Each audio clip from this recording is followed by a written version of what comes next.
Students, chapter 18 atomic spectra के हम topic wise MCQs पढ़ चुके हैं। अब मैं आपको जनरलाइज एमसीक्यूज करा रहा हूँ रिड्यूस स्लिप्स के अकॉर्डिंगली।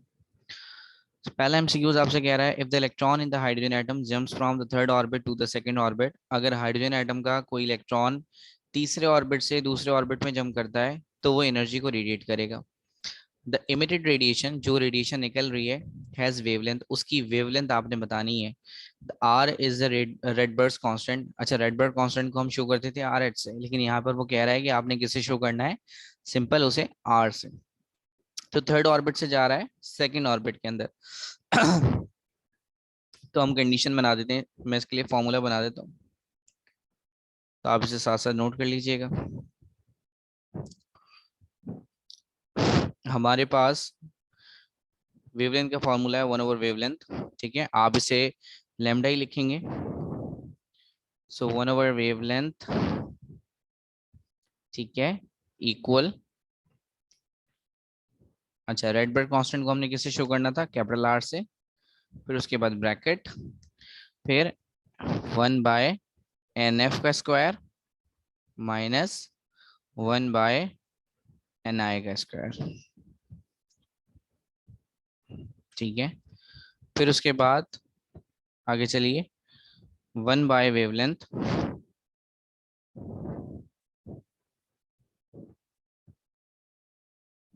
ठीक है, किसके बराबर है, आर। अच्छा, अब वैल्यूज पुट कर दीजिए, 1 तो अपनी जगह पे ही रहेगा। एक आपके पास ऑर्बिट कौन सा है, थर्ड, और एक आपके पास कौन सा है, सेकंड। याद रखिएगा, हमेशा पहले आपने छोटा ऑर्बिट लिखना है, फिर आपने बड़ा ऑर्बिट लिखना है। सो 1/2 का स्क्वायर। ठीक है, तो जब हम 2 का स्क्वायर करेंगे तो 2 का स्क्वायर कितना आएगा, 4 माइनस, और फिर दूसरा ऑर्बिट आपके पास कौन सा है, थर्ड ऑर्बिट। तो बेटा जब 3 का स्क्वायर करेंगे तो क्या आएगा, 9, तो 1/9। अच्छा, फिर आप 4 और 9 का एलसीएम ले लेंगे। सिंपल, आप 4 और 9 को मल्टीप्लाई कर दीजिए। जब आप 4 और 9 को मल्टीप्लाई करेंगे आपस में, पूरी सेकेंड ईयर अगर आपने पढ़ ली है तो आपको शायद एलसीएम लेने तो आ ही गया होगा। सो आर अपनी जगह पे ही है, और 4 और 9 का जब आप एलसीएम लेंगे तो एलसीएम इसका आएगा 36। ठीक है, एलसीएम कितना आएगा, 36। अच्छा, जब एलसीएम आपने ले लिया तो आप ऊपर क्या करेंगे, आप सिंपल वैल्यूज को स्वैप करके लिख दीजिए। इसका मतलब जहां पर नीचे 4 है वहां पर 5 आ जाएगा, सॉरी 9 आ जाएगा, और जहां पर 9 है वहां पर क्या आ जाएगा, 4। इसको आपने कुछ इस तरह से लिखना है, 9 - 4। अब देखिए, मेरा काम आपको एलसीएम सिखाना नहीं है इस वक्त, मेरा काम है आपको एमसीक्यू सॉल्व करवाना। तो एलसीएम आपको आता ही होगा लेना। फिर भी अगर आपको कोई इश्यू होता है तो आप मुझसे पर्सनली पूछ सकते हैं। तो इसी तरह से 1/वेवलेंथ इक्वल आर। अच्छा, 9 में से 4 गए तो कितने बच गए, 5, डिवाइडेड बाय 36। क्योंकि हमें 1/वेवलेंथ मालूम नहीं करनी, हमें 1/वेवलेंथ मालूम नहीं करनी, हमें सिर्फ वेवलेंथ मालूम करनी है, तो हम क्या करेंगे, सिंपल हम वैल्यू को स्वैप कर देंगे। तो जो वेवलेंथ 1/वेवलेंथ थी वो किस में कन्वर्ट हो जाएगी, वेवलेंथ के अंदर, और हमारी वैल्यू क्या हो जाएगी, स्वैप। तो 36 ऊपर आ जाएगा, और R/5, R5 जो है वो नीचे आ जाएगा। अब आप R5 लिखें या 5R लिखें, बात एक ही है। अब देख लीजिए, आपका आंसर आ रहा है 36/5R। तो 36/5R, ये आपका आंसर मैच कर रहा है पहले वाले से, पहले वाले ऑप्शन से। तो इसका आंसर है ए। तो मैं यहाँ पे हाईलाइट भी कर देता हूँ इसे, ये आपका आंसर आ रहा है। ठीक है, फिर वो आपसे कह रहा है, in which region the electromagnetic spectrum does the Lyman series of hydrogen atom lie. Lyman series के अंदर कौन सा लाई कर रहा है, तो आपको पता है लाइमन सीरीज के अंदर कौन सा लाई करता है, अल्ट्रावायलेट रीजन। फिर वो आपसे कह रहा है, according to the Bohr theory, a line in the Balmer series arises. Balmer series, आपको पता है बामर सीरीज एक ऐसी सीरीज होती है जहां पर कोई भी इलेक्ट्रॉन हायर ऑर्बिट से कहां पर आ रहा है, सेकंड ऑर्बिट के अंदर। तो जाहिर है इसका जवाब क्या होगा, 2। ये तो अभी आपने बहुत दफा पढ़ लिया है, लाइमन के लिए 1, बामर के लिए 2, पैशन के लिए 3। फिर वो कह रहा है, the shortest wavelength of X-ray emitted from the X-ray tube. X-ray से जो एक्सरे ट्यूब से जो एक्सरेज निकल रही हैं वो किस पर डिपेंड करती हैं, ठीक है, तो वो वोल्टेज पर डिपेंड कर रही होती हैं।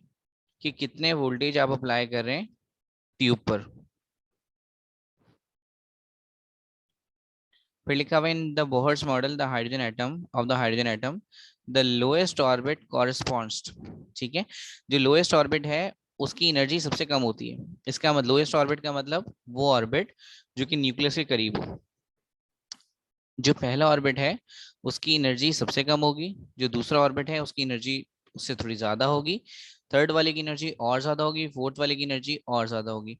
तो जैसे जैसे ऑर्बिट न्यूक्लियस से दूर जाते रहेंगे, न्यूक्लियस के बाद होंगे, तो वो ज्यादा एनर्जेटिक होंगे। तो लोएस्ट ऑर्बिट वो होगा जो न्यूक्लियस के सबसे करीब होगा। तो न्यूक्लियस के सबसे करीब वाला ऑर्बिट कम से कम एनर्जी रखता है।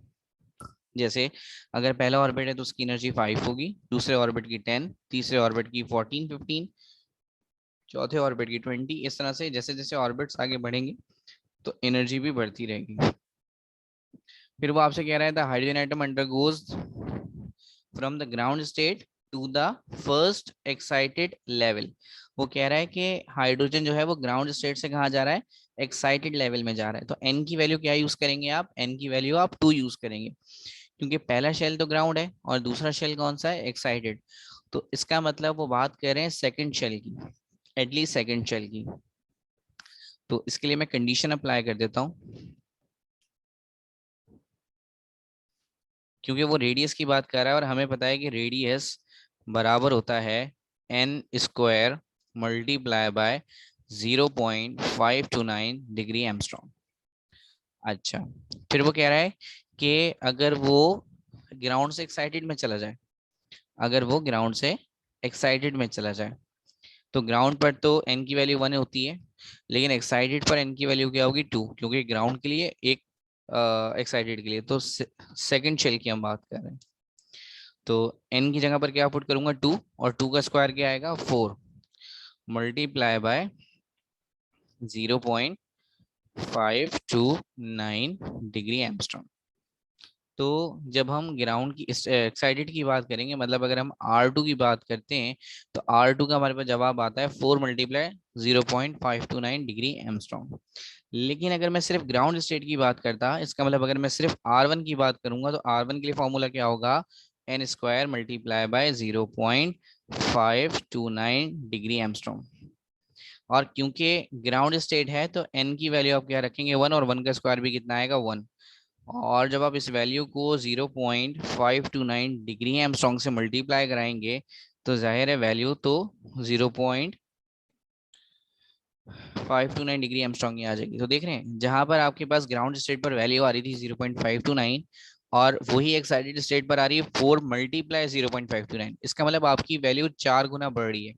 अगर कोई इलेक्ट्रॉन ग्राउंड स्टेट से एक्साइटेड स्टेट में जाता है तो उसकी वैल्यू 4 टाइम्स बढ़ती है रेडियस की। ठीक है, तो इसमें हम लिख देते हैं कि बिकम्स 4 टाइम्स। नेक्स्ट एमसीक्यूज में आपसे कह रहा है the value of Rydberg constant. तो ये तो आपको ऑलरेडी पता है कि रेडबर्ग कांस्टेंट की वैल्यू क्या होती है। तो रेडबर्ग कांस्टेंट की वैल्यू होती है 1.09678।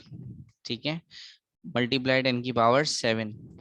तो यहाँ अगर आप मल्टीप्लाई 10 की पावर 7 देखें, तो मल्टीप्लाई 10 की पावर 7 आपके पास दो ऑप्शंस, तीन ऑप्शंस में, नंबर ये बी में, सी में, और फिर डी में। लेकिन अगर आप बी में देखें तो बी में यूनिट सही नहीं है। रेडबर्ग कांस्टेंट की जो वैल्यू होती है वो होती है पर सेंटीमीटर, इस या फिर सेंटीमीटर इनवर्स, सॉरी, या मीटर इनवर्स। मीटर इनवर्स या सेंटीमीटर इनवर्स, केमिस्ट्री के अंदर हम सेंटीमीटर इनवर्स कहते हैं और फिजिक्स के अंदर हम मीटर इनवर्स यूज करते हैं। तो सी की यूनिट सही नहीं है, बाकी बी और डी, इन दोनों में से आप कोई भी आंसर लगा सकते हैं। नहीं, डी के अंदर आपके पास -7 दी हुई है। तो हमारे पास इसकी इसकी एक्चुअल वैल्यू होती है 1.09 मल्टीप्लाई 10 की पावर 7 मीटर इनवर्स। तो ये आपके पास बी ऑप्शन सही है। फिर वो आपसे कह रहा है कि according to Bohr's atomic model, Bohr's atomic model के accordingly the energy is radiated in the form of photon. Energy जो है वो फोटोन की फॉर्म में रेडिएट होती है कब, अब एनर्जी कब निकलेगी, सबसे पहला ऑप्शन है one of its electron jump from higher energy orbit to lower energy state, बिल्कुल ऐसा ही है। क्योंकि जब भी एक इलेक्ट्रॉन हायर एनर्जी से लोअर एनर्जी पर जाएगा, तो फॉर एग्जांपल अगर हायर एनर्जी 10 है और अगर उसे जाना है लोअर एनर्जी पर, तो लोअर एनर्जी 10 से तो कम ही होगी। तो जहां वो जाना चाह रहा है उसकी एनर्जी कम है, तो उसे अपनी जो एक्स्ट्रा एनर्जी है उसको लूज करना पड़ेगा। ठीक है, जब भी वो लोअर ऑर्बिट के अंदर जा सकता है। तो पहला केस बिल्कुल ठीक है, तो इसका आंसर है ए। फिर वो कह रहा है the total energy of an electron in an atom is the sum of, एक एटम की जो टोटल एनर्जी होती है वो किसका सम होती है, वो काइनेटिक प्लस पोटेंशियल का सम होती है। फिर वो कह रहे हैं X rays are used to take picture of human body, X-rays को हम ह्यूमन बॉडी की पिक्चर के लिए इस्तेमाल करते हैं टू लोकेट फ्रैक्चर, ये चेक करने के लिए कि कहाँ से फ्रैक्चर हुआ है। ठीक है, अब हम इसको क्यों यूज कर रहे हैं, क्योंकि जो एक्सरे की पेनिट्रेशन पावर है वो इनवर्सली प्रोपोर्शनल है डेंसिटी के। ज़ाहिर है अगर एक मटेरियल डेंस है तो एक्सरे उसके अंदर आराम से पेनिट्रेट नहीं करेगी। एक मटेरियल अगर डेंस है तो एक्सरेज उसके अंदर आराम से पेनिट्रेट नहीं करेगी। लेकिन अगर एक मटेरियल हल्का है, उसकी डेंसिटी कम है, तो वो मटेरियल के अंदर आराम से पेनिट्रेट कर लेगी। तो डेंसिटी की बेस पे ही हम एक्सरेज को इस्तेमाल करते हैं, क्योंकि एक्सरेज की डेंसिटी की बेस पर इसकी पेनिट्रेशन पावर डिपेंड कर रही होती है। फिर उसके बाद लिखा भाई the energy of an hydrogen atom in its ground state is -13.6 electron volt. वो कह रहा है ग्राउंड स्टेट की जो एनर्जी है वो -13.6 इलेक्ट्रॉन वोल्ट है। The energy of level corresponding to n equal 5। तो अगर वो ग्राउंड स्टेट की बात नहीं करे, अब वो कह रहे हैं कि ग्राउंड स्टेट की जगह अगर वो पांचवें शेल के अंदर होगा तो उसकी एनर्जी क्या होगी। बहुत सिंपल न्यूमेरिकल है, और मैं इसकी कंडीशन बना देता हूँ आपके लिए।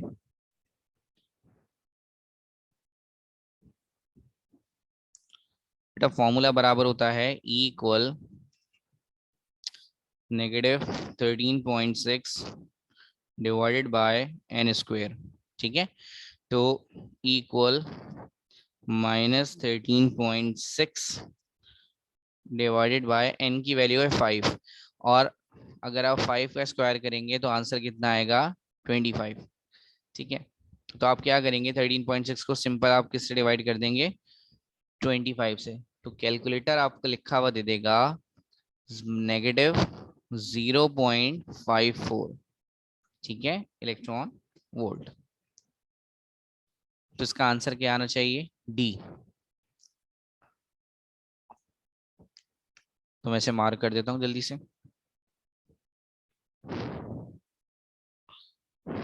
अच्छा जी, फिर वो कह रहा है the ratio of angular momentum of an orbital electron in the first orbit to that in the second orbit. वो आपसे कह रहा है कि पहले ऑर्बिट का जो एंगुलर मोमेंटम है और जो सेकेंड ऑर्बिट का एंगुलर मोमेंटम है उनकी रेशियो क्या आएगी। सिंपल, आप इसे कैसे सॉल्व करेंगे।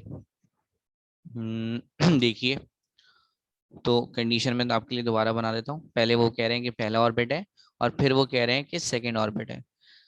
तो इसके लिए हम कंडीशन देख लेते हैं। अच्छा, एंगुलर मोमेंटम हम शो करते हैं एल से, और एल बराबर होता है NH/2 पाई के। ठीक है, अब पाई नहीं है तो पाई का मैं सिंबल की जगह पाई लिख देता हूँ। ठीक है, अच्छा, फिर आगे चलिए, एन की वैल्यू पहले ऑर्बिट के लिए क्या होगी 1, तो 1h/2 पाई। अब क्योंकि 1 अगर h से मल्टीप्लाई होगा तो जाहिर है आंसर क्या आ जाएगा 1h ही आ जाएगा।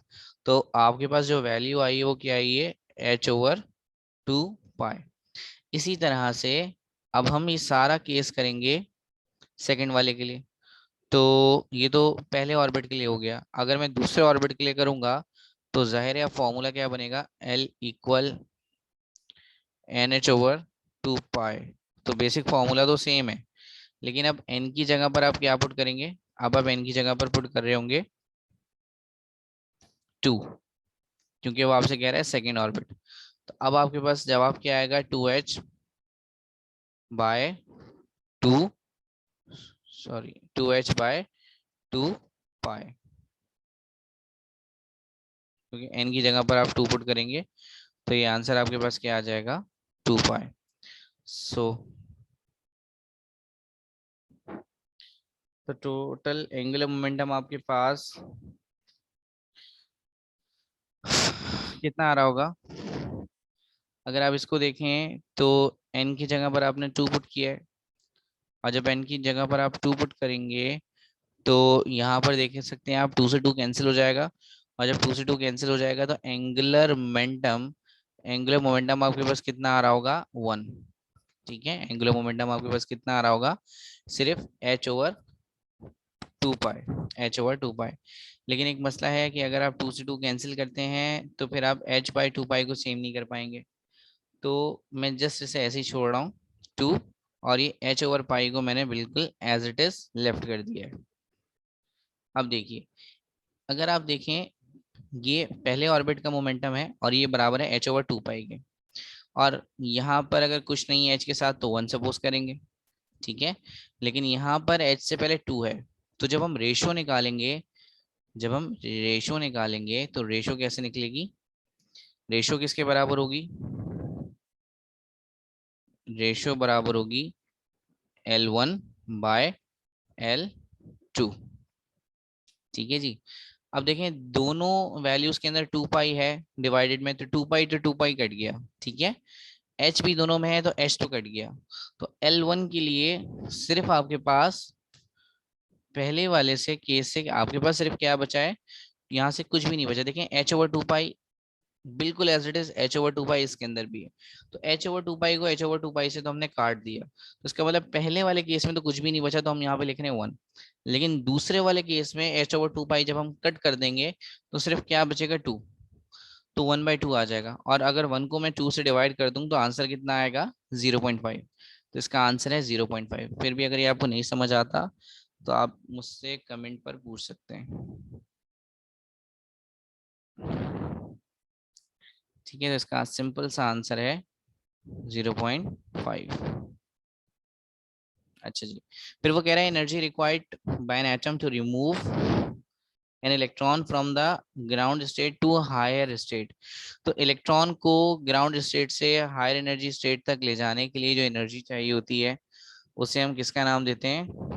ठीक है, उसे हम किसका नाम देते हैं? एक्साइटेशन एनर्जी का। वो आपसे कह रहा है कि भाई आपने एनर्जी चाहिए जो कि ग्राउंड स्टेट से उठा के कहाँ लेके जा रहा है? हायर स्टेट तक। हायर स्टेट को हम एक्साइटेड स्टेट भी कहते हैं, तो वो एनर्जी क्या कहलाएगी? Excitation energy.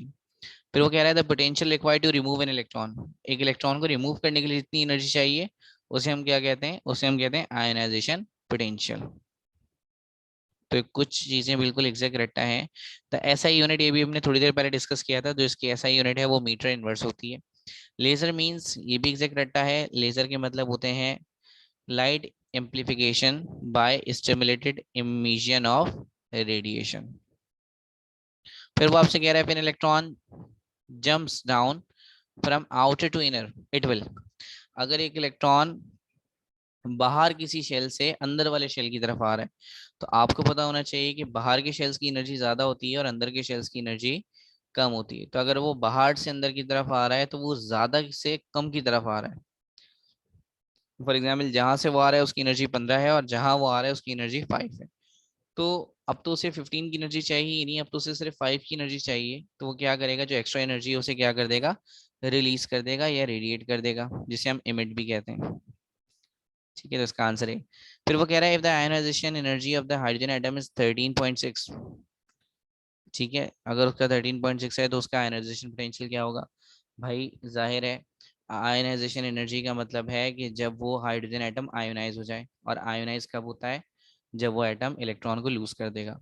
तो बेटा आयनाइजेशन पोटेंशियल का भी मतलब यही होता है कि वो एनर्जी जो कि इलेक्ट्रॉन को रिमूव करने के लिए चाहिए। सो बोथ सेम, दोनों चीजें सेम है। तो अगर ये 13.6 है तो ये भी 13.6 ही होगा। फिर वो कह रहा है X rays are similar in nature. Cathode rays से सिमिलर नहीं है, क्यों? क्योंकि कैथोड पे नेगेटिव होता है। पॉजिटिव रेज से सिमिलर नहीं है, पॉजिटिव चार्ज पार्टिकल्स हैं। अल्फा रेस भी नहीं है क्योंकि हीलियम न्यूक्लियाई है, 2 पॉजिटिव चार्ज होते हैं, 2 न्यूट्रॉन्स होते हैं। और एक्सरे में ऐसा कुछ भी नहीं है। हाँ, गैमा रेज, गैमा रेज भी सिर्फ एनर्जी पे कंसिस्ट करती हैं, और एक्स रेज भी सिर्फ एनर्जी पे कंसिस्ट करती हैं, दोनों फोटॉन्स हैं। फिर वो कह रहा है बामर सीरीज लाइज इन। ये तो आपने बहुत दफा पढ़ लिया है तो याद हो गया होगा आपको। तो बामर सीरीज जो है बेटा विजिबल रीजन के अंदर लाई करती है। तो यहाँ पर हमारा चैप्टर 18 कंप्लीट हो गया। अब हम पढ़ेंगे चैप्टर 15 इलेक्ट्रिकल मेजरिंग करंट्स वाला चैप्टर, ठीक है, जिसके अंदर हम गैल्वानोमीटर, वोल्ट मीटर, एमीटर को डिस्कस करेंगे। अल्लाह हाफिज।